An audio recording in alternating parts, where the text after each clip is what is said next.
We are starting to build our clay rattles today. At every table, there's a clay toolbox. You're going to notice a lot of different things. There is a bucket with a little bit of water and sponges.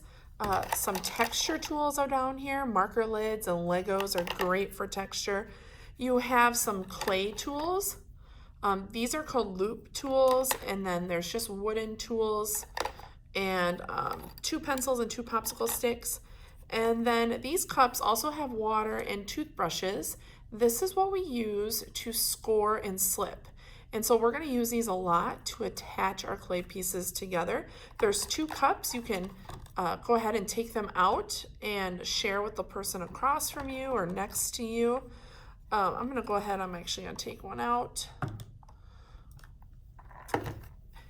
You will also have a clay mat of some sort. It might be this piece of paper or something that is a little bit thicker. You will get 3 chunks of clay from me. They all look different, but they're about equal in size. So the first job is we need to make 2 pinch pots. And so to make a pinch pot, you want to take your clay, and I kind of pound the edges to get it more in a sphere shape. And then I put it between the palm of my hands and I start to roll. I might have to move it a lot. You could use the table too. And don't be afraid to squish it because it kind of wants to make this diamond shape. But you want it to be a sphere. And the next part, I'm going to look for a spot. I'm going to put my thumb right there because it was a little dented already. You want to poke in, but not all the way through.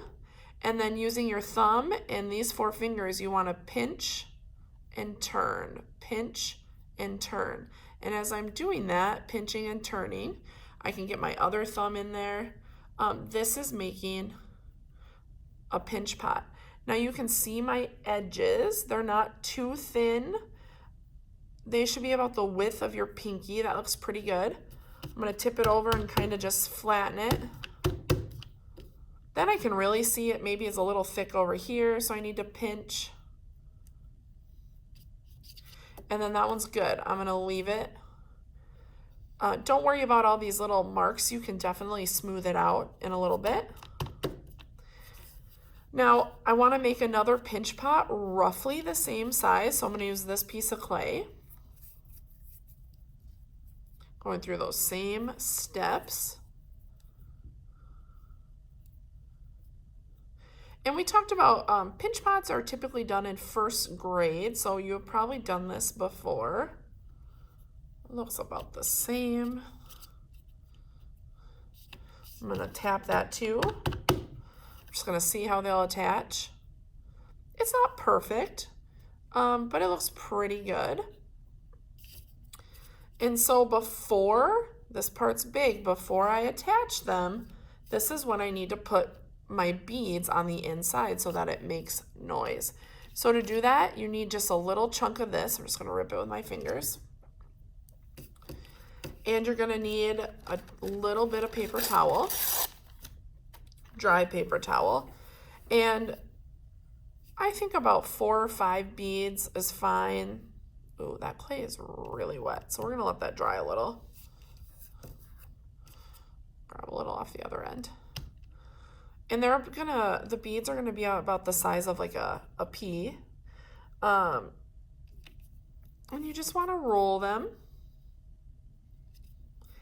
Now, if I just put these into my pinch pot like this and stuck them all in there together, they're going to dry and they're going to stick together, or they're going to stick to the side, and then they're not going to make any noise.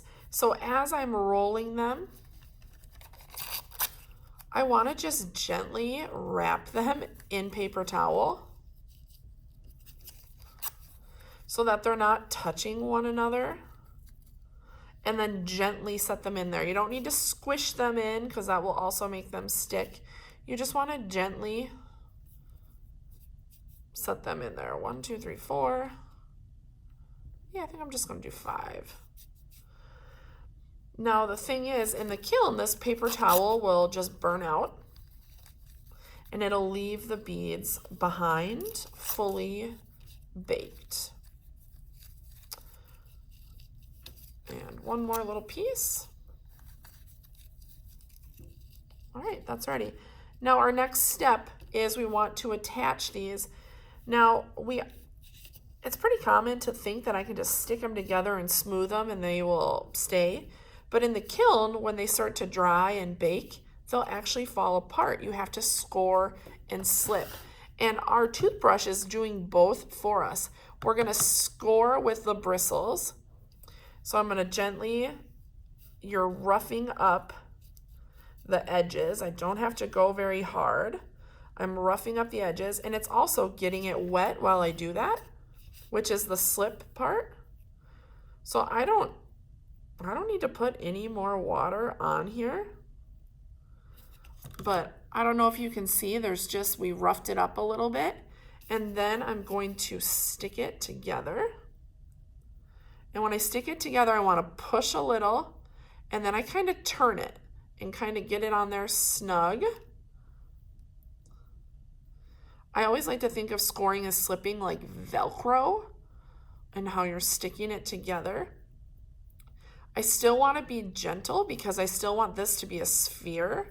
So I'm gently kind of keeping that. And now we have this seam all the way around it, and I don't want to see that. I want to smooth it out. And the best way, I think, to smooth it out is to push like back and forth. So the clay kind of, you're just reinforcing it again. You kind of pinch it or push and pull, whichever direction is going to work. And the thing about clay is I can easily go back and smooth this with my sponge once I hide my seam. And the clay is pretty fresh, so it's pretty squishy. If I need to get my fingers wet, which I feel like I do, I could just put them in there. Again, still keep that sphere. If I smush it, it's gonna smush those beads. This is where I like to use a sponge. It's not very wet, but that sponge is just gonna help me smooth it.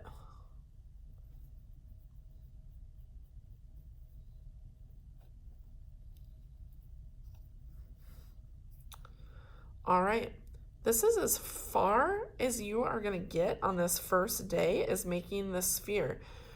So what you need to do before you wash your hands is you need to pack up your sphere, because we need to keep it wet. So next week when you go to attach, it's ready to go. So you're gonna get a baggie from me, and with a Sharpie, please write your name on there and then your class code.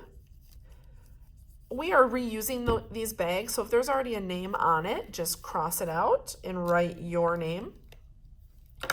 Then you want to gently put your sphere in there. And you're gonna get a little piece of paper towel out of the bucket up front, and this is already wet. It's not soaking. We don't want it to be too wet because then it's gonna like melt your sphere. There's gonna be too much water. So this is just a little damp. I'm gonna tuck it in there. Notice it's not touching the sphere, it's just right next to it. And then I'm gonna kind of push out as much air as I can. Zip it shut. And if my bag's really big, I'm gonna tuck it underneath. And this is gonna go in the bucket up front. And then you can go ahead and clean up your extra materials for the day.